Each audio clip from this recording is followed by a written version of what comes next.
Bismillahirrahmanirrahim. Assalamualaikum warahmatullahi wabarakatuh. Kami dari kelompok 4 akan mempresentasikan beberapa materi praktikum biokimia, yaitu mengenai uji Milon dan uji hidrolisis protein dengan pemanasan. Sebelumnya, saya sebagai moderator akan memperkenalkan anggota dari kelompok 4 terlebih dahulu, yaitu ada Marwah Sofa Hafiza, saya sendiri, lalu ada Putri Tamara Angelina, Rahmat Hidayat, Resti Sulastri, Rifki Nurfitriani, Sifah Khairunisa, serta Sandra Putri Pertiwi. Materi pertama dari praktikum biokimia ini yang akan kami presentasikan yaitu mengenai uji Milon. Materi yang akan dilaporkan pada uji Milon ini terdiri dari pendahuluan yang akan disampaikan oleh saya sendiri yaitu Marwah Sofa Hafiza, lalu prinsip percobaan oleh Putri Tamara Angelina, metode kerja akan disampaikan oleh Sifah Khairunisa, hasil akan disampaikan oleh Resti Sulastri, pembahasan akan disampaikan oleh Sandra Putri Pertiwi dan Rahmat Hidayat, serta kesimpulan akan disampaikan oleh Rifki Nurfitriani. Yang pertama yaitu ada pendahuluan. Uji Milon ini umumnya digunakan untuk menunjukkan adanya asam aminotirosin pada suatu zat. Uji Milon bekerja terhadap derivat-derivat monofenol seperti tirosin. Reaksi yang digunakan merupakan larutan merkuri dan asam nitrat. Merkuri dalam reaksi Milon akan bereaksi dengan gugus hidroksifenil dan tirosin membentuk warna merah. Uji Milon bertujuan untuk mengetahui adanya asam aminotirosin. Prinsip kerja uji Milon. Reaksi Milon dibuat dengan melarutkan merkuri di dalam asam-asam nitrat pekat, kemudian dilarutkan dengan air. Reaksi mengandung merkuri nitrat dan nitrit. Tes ini akan memberikan warna merah atau endapan merah bila protein dibiarkan beberapa lama dengan bereaksi atau bila campuran dipanaskan. Dalam metode kerja uji Milon dibutuhkan alat dan bahan sebagai berikut. Nama alat yang pertama tabung reaksi berjumlah 5, yang kedua penangas air berjumlah 1. Nama bahan yang pertama larutan albumin 2% sebanyak 2 ml, yang kedua larutan pepton 2% sebanyak 2 ml, yang ketiga larutan KCI 2% sebanyak 2 ml, yang keempat larutan gelatin 2% sebanyak 2 ml, dan yang terakhir larutan fenol 2% sebanyak 2 ml. Cara kerja uji Milon. Langkah pertama, masukkan 2 ml sampel ke dalam tabung reaksi. Langkah kedua, tambahkan 2-3 tetes reaksi Milon. Langkah ketiga, campur atau aduk hingga homogen. Langkah keempat, panaskan dalam penangas air mendidih selama kurang lebih 5 menit. Langkah kelima atau langkah terakhir adalah dengan memperhatikan adanya warna merah yang terbentuk pada sampel. Untuk selanjutnya yaitu hasil uji Milon.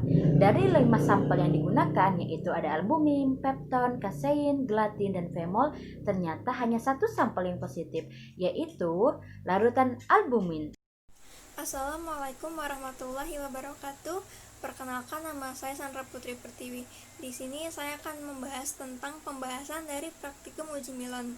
Praktikum uji Milon bertujuan untuk mengetahui adanya asam aminotirosin, dan bahan-bahan yang digunakan pada praktikum kali ini adalah larutan albumin 2%, larutan pepton 2%, larutan kasein 2%, larutan gelatin 2%, dan larutan fenol 2%. Dan digunakannya reaksi Milon untuk membuktikan adanya asam aminotirosin pada sampel-sampel tersebut. Pada uji ini didapatkan bahwa sampel yang menunjukkan hasil positif hanyalah larutan albumin 2%. Hal ini dapat disebabkan oleh derivat-derivat monofenol yang seperti tirosin. Reaksi yang digunakan merupakan larutan merkuri dalam asam nitrat. Merkuri dalam reaksi Milon ini akan bereaksi dengan gugus hidroksifenil dari tirosin sehingga akan membentuk warna merah. Berdasarkan praktikum yang telah dilakukan, dapat ditarik kesimpulan bahwa uji Milon merupakan uji yang digunakan untuk mengidentifikasi protein yang mengandung tirosin dalam suatu sampel dengan ditandainya terbentuknya kompleks berwarna merah. Terbentuknya kompleks berwarna merah ini disebabkan oleh reaksi Milon yang bereaksi dengan gugus-gugus hidroksifenil dalam tirosin. Kemudian dalam uji ini yang menunjukkan hasil positif yaitu hanya larutan albumin 2%. Hal ini disebabkan oleh derivat-derivat monofenol yang seperti tirosin. Selanjutnya, materi kedua yang akan dipresentasikan yaitu mengenai uji hidrolisis protein dengan pemanasan. Pada praktikum uji hidrolisis protein dengan pemanasan ini akan dilaporkan yaitu yang pertama pendahuluan akan disampaikan oleh Rifki Nurfitriani, prinsip percobaan akan disampaikan oleh Marwah Sofa Hafizah, metode kerja akan disampaikan oleh Putri Tamara Angelina, hasil akan disampaikan oleh Syifa Khairunisa, pembahasan akan disampaikan oleh Rahmat Hidayat dan Sandra Putri Pertiwi, serta kesimpulan akan disampaikan oleh Resti Sulastri. Hidrolisis protein merupakan pemutusan ikatan peptida dari protein menjadi komponen-komponen yang lebih kecil seperti pepton, peptida, dan asam amino. Selain itu, hidrolisis ikatan peptida ini juga akan menyebabkan beberapa perubahan pada protein, seperti meningkatnya kelarutan karena bertambahnya NH3+ dan COO-min, dan juga berkurangnya berat molekul atau polipeptida, serta rusaknya struktur globular protein. Tujuan dari praktikum ini yaitu uji hidrolisis dengan menggunakan pemanasan, yaitu untuk mengetahui bagaimana pengaruh pemanasan dalam hidrolisis protein dan untuk mengetahui apakah protein akan mengalami denaturasi koagulasi pada kondisi lingkungan yang ekstrim. Selanjutnya yaitu prinsip percobaan. Secara alamiah, dalam kondisi suhu dan pH tertentu, protein mudah larut dan berinteraksi dengan air. Bila salah satu kondisi berubah, struktur tersier dari protein juga berubah, dan molekul protein tidak dapat lagi berinteraksi dengan air. Akibatnya, daya larut protein jadi hilang dan berkoagulasi atau terdenaturasi.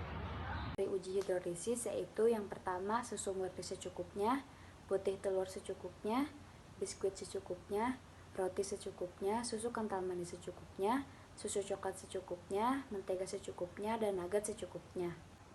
Selanjutnya, cara kerja uji hidrolisis protein dengan pemanasan. Yang pertama, dimasukkan ke dalam wadah satu larutan sampel. Yang kedua, digunakan dengan penangas air mendidih selama 10 hingga 15 menit. Yang ketiga, perhatikan apakah ada endapan atau kekeruhan pada hasil uji. Berikut adalah hasil uji hidrolisis protein dengan pemanasan. Pada sampel pertama, yaitu keju, didapatkan hasil uji positif yang ditandai dengan adanya penggumpalan. Pada sampel uji yang kedua, yaitu putih telur, didapatkan hasil uji positif yang juga ditandai dengan adanya penggumpalan.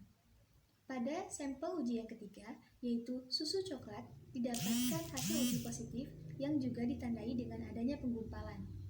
Pada sampel uji yang keempat, yaitu nugget, didapatkan hasil uji negatif yang ditandai dengan tidak adanya perubahan pada sampel. Pada sampel uji yang kelima, yaitu tahu, didapatkan hasil uji positif yang ditandai dengan adanya pengendapan. Pada sampel uji yang keenam, yaitu tempe, didapatkan hasil uji positif yang juga ditandai dengan adanya pengendapan. Pada sampel uji ketujuh, yaitu mentega, didapatkan hasil uji negatif yang ditandai dengan tidak adanya perubahan pada sampel. Pada sampel uji yang ke-8, yaitu kornet, didapatkan hasil uji positif yang ditandai dengan adanya pengendapan. Pada sampel uji yang ke-9, yaitu roti, didapatkan hasil uji positif yang ditandai dengan adanya penggumpalan. Dan pada sampel uji yang ke-10, yaitu kue mari, juga didapatkan hasil uji positif yang ditandai dengan adanya penggumpalan. Baik, untuk pembahasan, pada praktikum kali ini dilakukan pengujian hidrolisis protein yaitu dengan pengaruh suhu dan pengaruh asam cuka. Praktikum kali ini menggunakan 10 sampel yang berbeda yaitu putih telur, susu, tempe, mentega, nugget, tahu, keju, kornet, roti, dan biskuit. Lalu menggunakan asam cuka untuk menguji pengaruh asam. Uji ini digunakan untuk mengidentifikasi protein yang terdapat dalam sampel. Yang pertama adalah uji protein dengan pengaruh suhu. Dari hasil pengamatan diketahui bahwa pada larutan sampel yang diuji, jika menunjukkan reaksi positif mengandung protein, adanya kandungan protein pada sampel yang diuji ditunjukkan dengan adanya endapan setelah sampel dipanaskan. Pemanasan yang dilakukan bertujuan untuk koagulasi protein sehingga tidak larut dan terbentuknya endapan. Molekul protein berubah karena pengaruh suhu. Hasil uji yang positif ini karena terbentuknya koagulasi hasil denaturasi oleh suhu panas. Koagulasi terjadi setelah asam amino berada di titik isoelektrik. Semakin mendekati titik isoelektrik, maka endapannya semakin banyak karena posisi positif dan negatifnya sama, sehingga ketika bertemu akan mengendap. Hal ini dapat dilihat dari perbedaan warna yang terjadi melalui uji iodium atau adanya endapan yang terbentuk melalui uji Benedict. Untuk selanjutnya yaitu yang terakhir yakni kesimpulan. Pada percobaan denaturasi protein ini, kesimpulannya yaitu ternyata pemanasan dapat digunakan untuk mengacaukan ikatan hidrogen dan interaksi hidrofobik nonpolar. Pemanasan membuat protein bahan menjadi terdenaturasi sehingga kemampuan mengikat airnya menjadi menurun. Suatu protein yang mengalami denaturasi bisa kita lihat dari perubahan fisiknya, seperti adanya perubahan warna atau menjadi lebih asalnya bening menjadi lebih keruh dan terjadi lipatan atau gumpalan, di mana pada percobaan yang kita lakukan, sampel yang mengalami denaturasi yang sempurna itu pada proses pemanasan. Sekian yang dapat kami sampaikan. Mohon maaf bila ada kekurangan ataupun kesalahan. Wassalamualaikum warahmatullahi wabarakatuh.